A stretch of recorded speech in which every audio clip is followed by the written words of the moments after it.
Hello everyone, my name is Will and welcome to the channel, welcome to the video.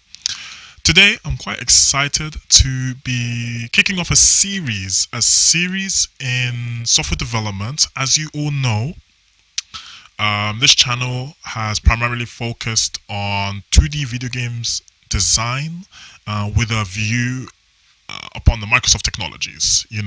I've kind of made demonstrations on WPF and some of the native libraries that it provides in order to allow you to create very basic graphics loading, bitmap loading, and eventually making interactive experiences that you could class as a video game, right? But this is going to be another kind of video.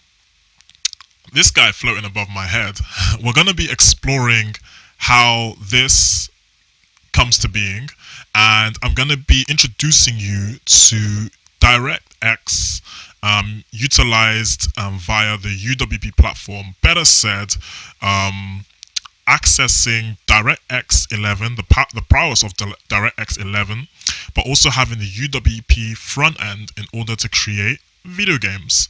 And of course, we're going to be looking at the 2D aspect of things, but there are also things we can learn from the 3D aspects, which we can then leverage for 2D design. And this is what we're going to be going into as we get deeper into the series.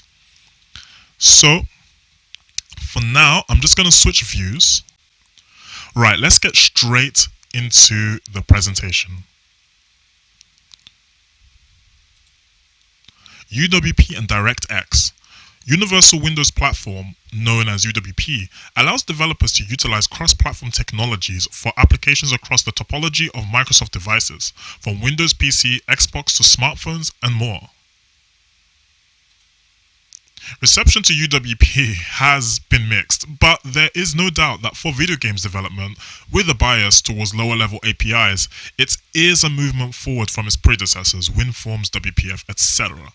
So, as you guys may know, as developers, UWP launched, I think, a few years ago, not too long ago, really, and met with a mixed bag of reactions, and I was among the portion that wasn't really too keen. I was still set on WPF.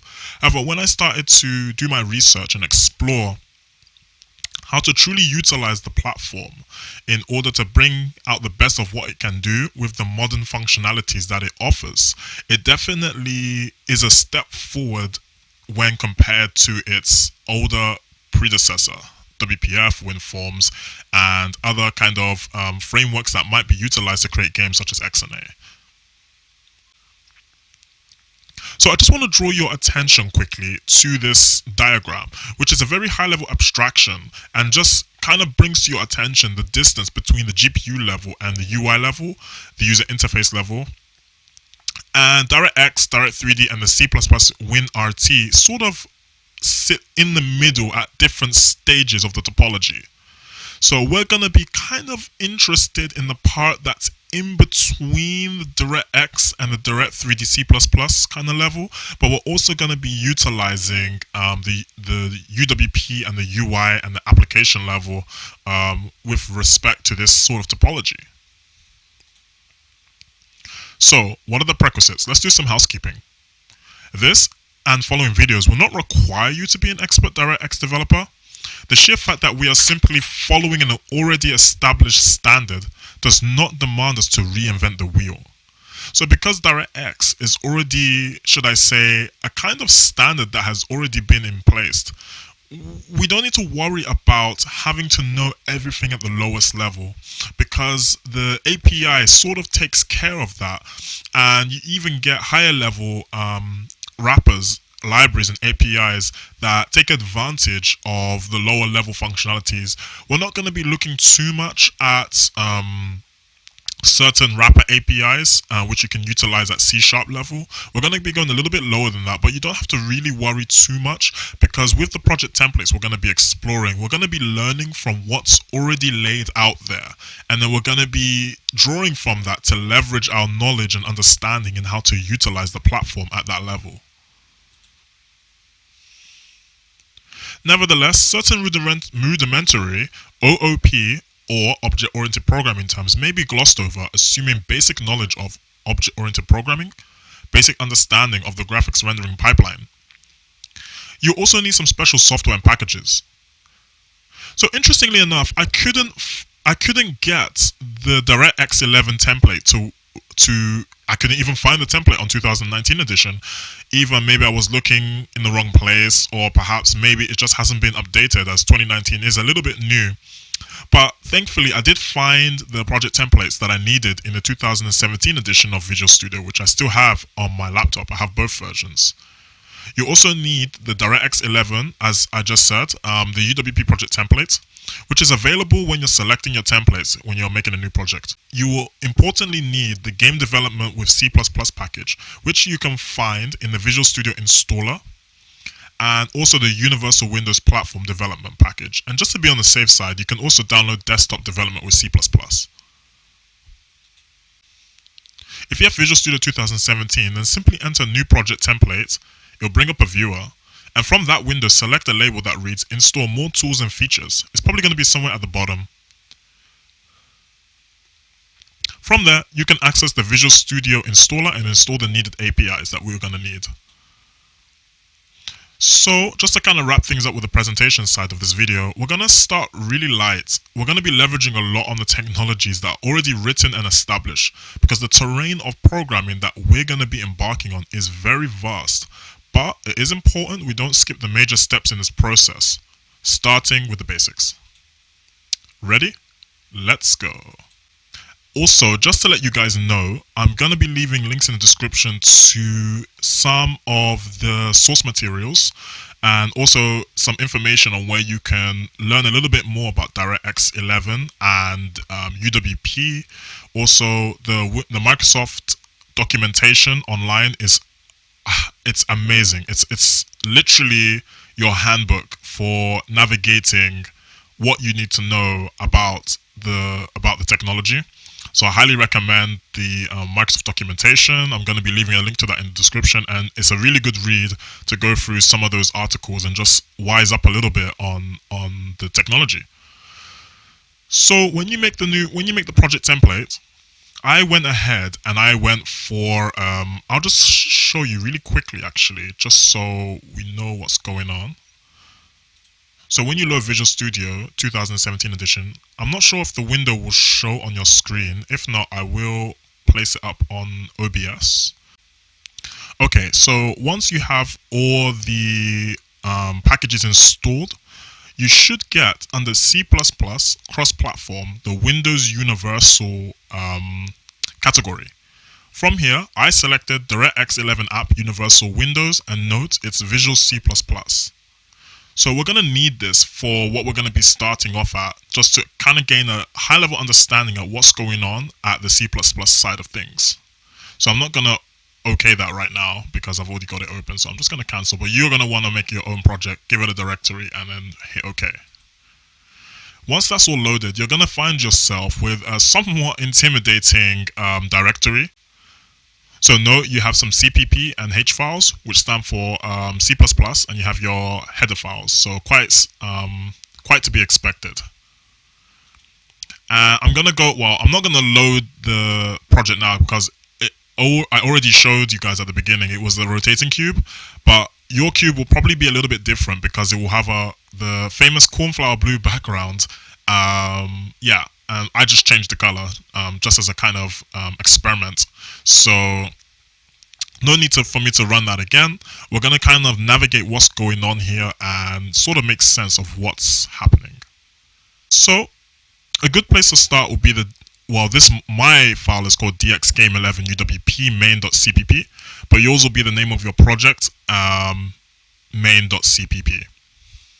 Now, if we just observe this class, if we just observe this file and we scroll down, we kind of learn a little bit of what's going on because the documentation left here in this template is actually quite good. It's quite well documented. If we kind of scroll here, we see that there's some kind of render function, and the commenting says renders the function frame according to the current application state, returns true if the frame was rendered and is ready to be displayed. So we're going to just kind of gloss over that for now. And we're going to go to line 81, which is quite important, which is we're actually passing our scene by calling the render function. Yeah, so let's go and access the sample 3D scene renderer class. So I'm going to go to the definition. And here we're going to find a particular class, and this sample renderer instantiates a basic rendering pipeline. So this is quite fundamental for basically showing the scene itself. Okay, so what we're going to do, I want to draw your attention to the CPP file here, which is your project type, or should I say your project name, main.cpp. Load that up. Now, when it's all loaded up, you're going to be taken to the file that looks a little bit like this. I'm just going to scroll to the top. And there's a particular line that we're going to be kind of interested for the sake of demonstration in this particular video. And it's here in line 203. We see here that we have some functionality which controls the RGB color of the cube itself. And it's the way this has been dealt with is that there's an enum list with all the values. So if we just peek at the definition again, we find an enumerated list full of different color combinations and configurations, all listed here, as you can see. So right now, I'm using number 6, which is somewhere here, right here. And if we just observe the values here, we see that we're utilizing values with respect to the RGB 32 standard, from what I can gather, R32, G32, and B32. But depending on the these are just probably definitions, but what they show us is that depending on the combination of these values, we get a different color on our cube. So let's maybe change things up a little bit. Let's keep with the float format, but let's go for a value of 16 here. So we're going to go ahead and grab number 10. Just going to copy that.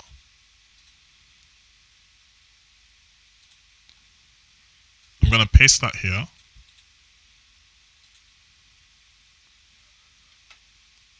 And let's run the program and see what happens. Click yes. We have a very different kind of color on our box, on our cube. It's green, but it has this kind of shading applied to it. So it has this kind of bright green color on one side with a kind of gradient black on the other. And I suppose that the part of the functionality in the file, somewhere in the pipeline that deals with the shading, is what's kind of is acting in conjunction with the color values that we changed, hence why we're getting that gradient. But if you maybe do a little bit more research, if you want to in your spare time, have a look at the different color combinations, or should I say with respect to the RGB values, then you might get a little bit of an idea what kind of colors you're programming. So this is kind of a little bit fun to see. So that's as far as we're going to go for today.